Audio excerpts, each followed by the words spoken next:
All right, so we're diving into credit cards today. Oh, yeah. And, I've been trying to wrap my head around all this stuff. It seems like there's so much to know. There really is. It's a whole world. It is. It really is. And I've been trying to figure out, are they good or are they bad? Are they friend or foe? Right. What's the deal with these things? Yeah, well, it seems like you've been doing your research. I have. You've got some good stuff here. Yeah, and I'm excited to kind of pick your brain a little bit about all this. Absolutely. One of the things that jumped out at me early on was just this idea that, they can be so convenient, Oh, for sure. but if you don't know what you're doing, they can also be really dangerous. Yeah, it's like a double-edged sword. It is. And that's a good way to think about it. Yeah. The research really emphasizes that there's not like a good or bad. Right? It all comes down to how you use them. Yeah. And I think that's a really important takeaway right off the bat. Absolutely. Understanding those mechanics Right. and how they can work for you. Or against you Yeah. is kind of the key It's the key to this whole thing. to unlocking. Okay, so let's start with the good stuff. Okay. The source material highlighted all kinds of advantages, and some of them were kind of surprising to me. Yeah. Well, especially for someone like you who's actively learning and engaging with the world, one of the biggest advantages is that you can build a good credit score, Right. which unlocks all kinds of things. Yeah. Like better loan terms for mortgages, even renting an apartment can be impacted by your credit score. Yeah, I've even heard it can affect getting a job in some cases. It's true. Sometimes even job applications will look at your credit score as a measure of responsibility. Wow. So having a good credit score is really important, and using credit cards responsibly is the primary way to build that score. But it's interesting because you need credit to get credit. So how do you even get started if you've never had a credit card? That's a great question, and we'll definitely delve into that later on. Okay. But first, I want to touch on those rewards programs everybody talks about. Yes, please. Cashback travel points. It does sound pretty tempting, doesn't it? It does. It really I does. think who doesn't love getting something back for their spending? Right. But it's important to remember that these benefits only really work in your favor if you're paying your balance in full each month and avoiding those interest charges. Okay, so that's where it gets a little bit tricky. It can. Because I've heard those interest rates can be brutal. They absolutely can be. Yeah. And that's something we need to be very aware of. So give me an example of how bad it can really get. Okay, let's say you buy a $100 pair of shoes Okay. and you only make the minimum payment each month with a high interest rate, which can easily be over 20%. You could end up paying double or even triple the original price for those shoes. Ouch. That is not a fashion statement anyone wants to make. No, it's definitely not. And I can see how that could happen really easily, especially with that, buy now, pay later mentality. Absolutely. It's a real concern. Yeah. Credit cards can make spending feel less tangible. Yeah. Like you're not really spending money. Right. And that can lead to overspending and that dreaded debt spiral. Yeah. Suddenly you're juggling multiple cards, missing payments, and those late fees start piling up. Yeah. It can get out of control really fast. It can. And the source even mentioned a study where 40% of adults reported feeling anxious about their credit card debt. Wow. So the mental and emotional toll can be significant as well. Yeah. That's really important to keep in mind. It is. So, okay, we've talked about the good, we've talked about the bad. Let's kind of shift gears now Okay. and focus on, how to use these things responsibly. Let's do it. The research highlighted some really helpful tips like budgeting, paying on time, and something called credit utilization. Yes. Credit utilization. That one was a little bit mysterious to me. It's basically how much of your available credit you're using at any given time. Okay. So think of it like a pie chart. Okay. I like pie. Me too. So I'm with you. Lenders like to see that you're using a small slice of that pie, Okay. ideally less than 30%. Okay. It shows them that you're managing your credit responsibly and not overextending yourself. So if I have a credit card with a $1,000 limit, Yes. I should aim to keep my balance below $300. Exactly. Okay. It's a simple but crucial concept. Gotcha. And speaking of things to avoid, Oh. let's talk about cash advances. Okay, yeah, I've heard those are dangerous. They can be. They're basically short-term loans against your credit card limit, Okay. but they come with incredibly high fees and often even higher interest rates than regular purchases. So it's kind of like taking out a payday loan on your credit card. It's a good way to think about it. Yeah, those can be really scary. They can. Okay, so cash advances, big no-no. A big no-no. Got it. But what about those 0% interest offers? Yes. Those sound tempting, I know they do. right? Are they too good to be true? Well, those introductory rates can be great. especially if you're strategic and disciplined about paying down the balance before the promotional period ends. Okay. But here's the catch. That rate often skyrockets once the introductory period is over. Yikes. So you really need to read the fine print on those offers. So you really have to know what you're getting into. You do. You're essentially entering into a contract. Yeah. So make sure you understand the rules of the game. Okay. That's good advice. Thanks. So we've talked about the individual level, but the source material also mentioned the impact of credit cards on the wider economy. Oh, yeah, for sure. So how do those two things connect? Now, credit cards play a major role in consumer spending, Right. which can fuel economic growth. Okay.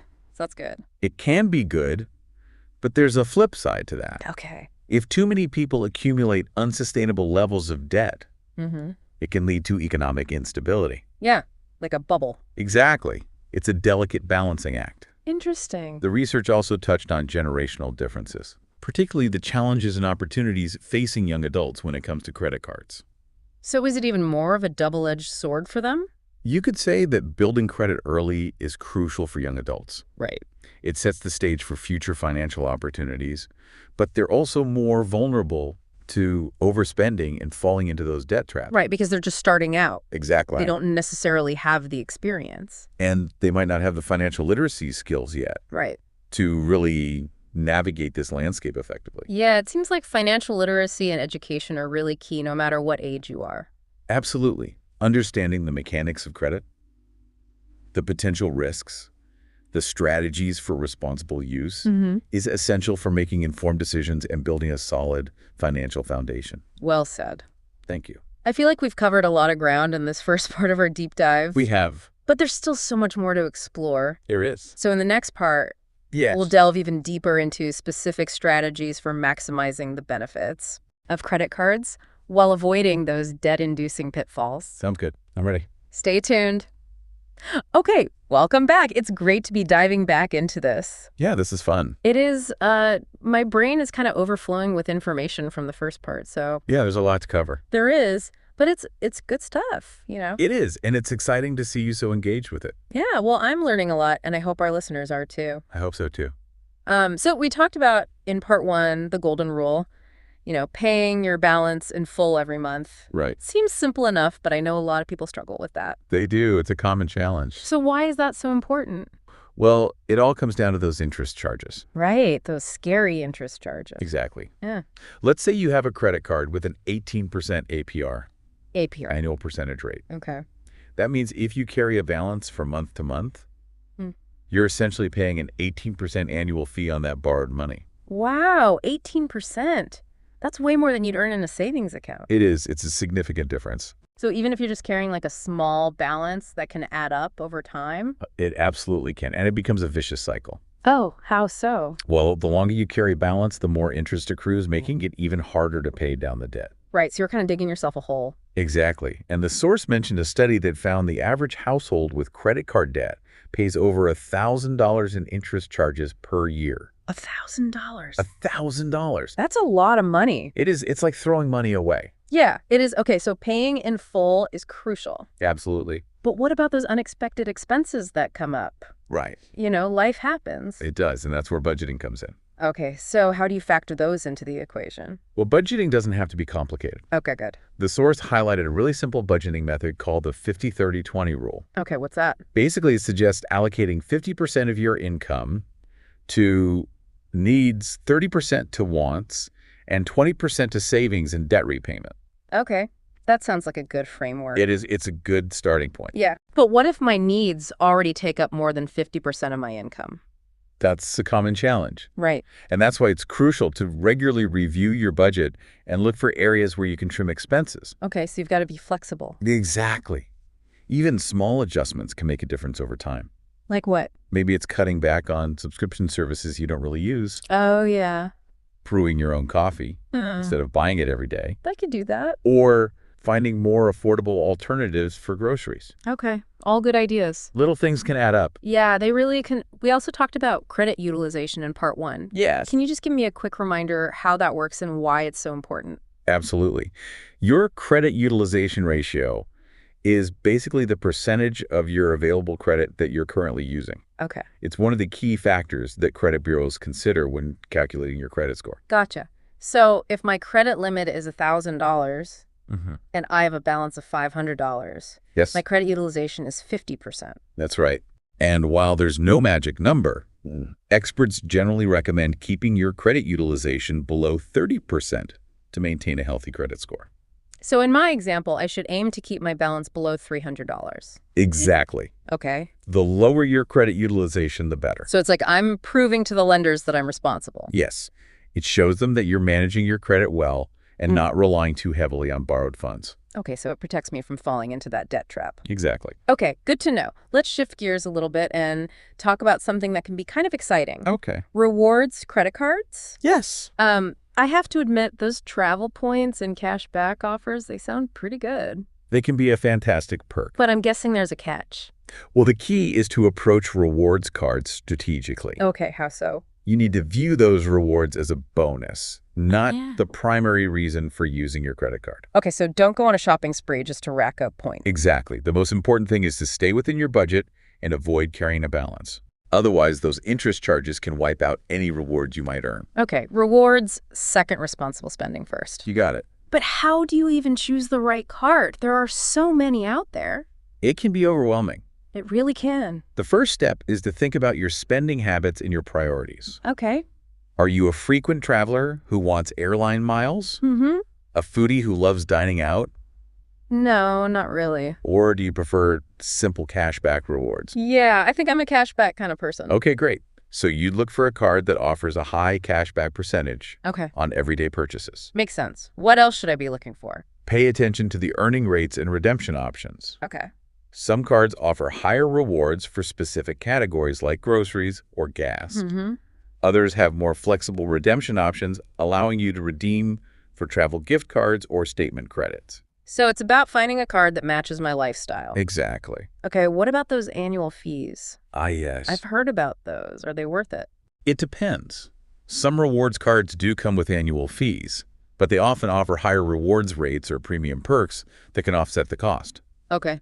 But if you're not a big spender or you don't really use those perks, a no annual fee card might be a better option. So gotta weigh the pros and cons. Exactly. What about those sign-up bonus offers I see everywhere? Those can be a great way to boost your rewards, Okay. especially if you're planning a big purchase or a trip. Right? But read the fine print. Here we go again. There's usually a minimum spending requirement to qualify, Okay. so you can't just sign up and expect to get the bonus. Gotta earn it. Exactly.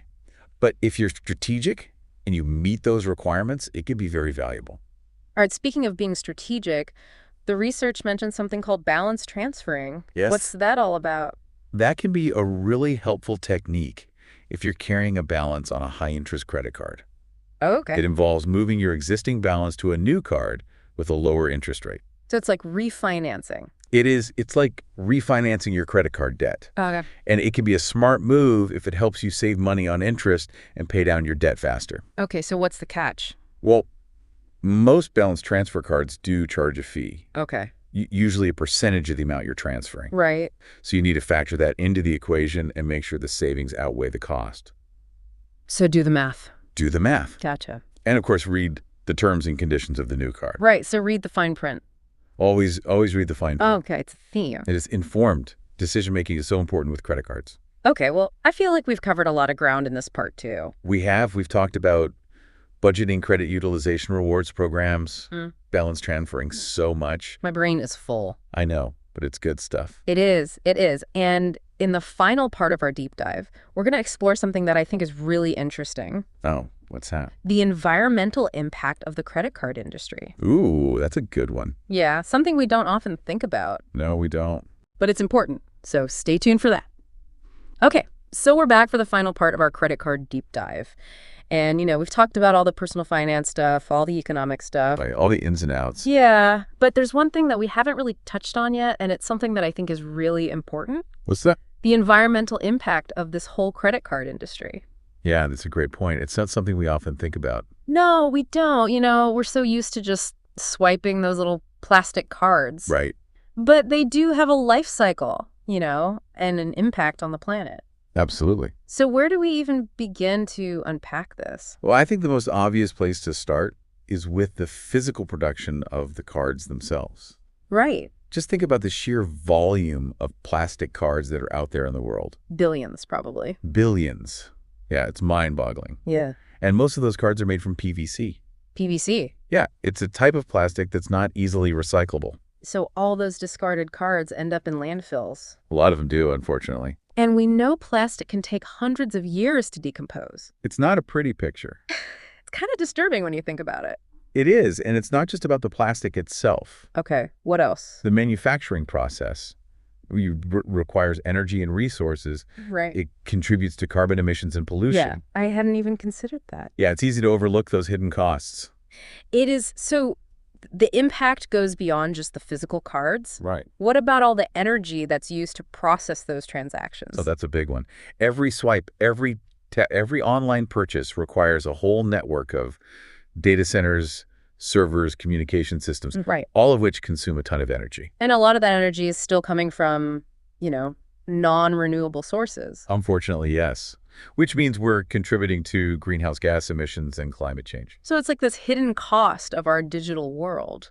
It is. Convenience often comes at an environmental price. That's a good point. But are there any companies that are trying to do things a little bit better? There are actually some encouraging developments. Okay, I'm listening. Some companies are starting to experiment with alternative materials for the cards themselves. Like what? Recycled plastic, metal, even plant-based materials that are biodegradable. Oh, wow. I've actually seen some of those cards. Yeah, they're starting to pop up more and more. So at least there are some more sustainable options available. Yes, and on the energy front, many companies are transitioning to renewable energy sources. Like solar and wind power. Exactly. Okay, so it's not all bad news. No, it's not. There's definitely a growing awareness of the need for more sustainable practices. And as consumers, we can actually play a role in this. Absolutely. We can choose credit card providers that prioritize environmental responsibility. Right. It's like voting with your wallet. Exactly. And beyond that, we can opt for paperless statements, online banking, just little things to reduce our own impact. Yeah, those are easy changes to make. They are, and they can make a difference. Okay, well, it's been fascinating to kind of dive into this environmental aspect of credit cards. It has been. It's a reminder that, our choices have ripple effects. They go beyond just our own personal finances. Absolutely. Huh. All right, well, on that note, I think we've reached the end of our credit card deep dive. Wow, that went by fast. It did. We covered a lot of ground. We did from credit scores and interest rates to rewards programs, budgeting strategies, and even the environmental impact of it all. Yeah, and I feel like we've equipped our listeners with the knowledge and the tools Hopefully. to make informed decisions about credit cards. Yes, and to use them responsibly. Absolutely. So thank you for joining us on this deep dive. It's been a pleasure. And we hope you learned a lot. We'll see you next time. Bye for now.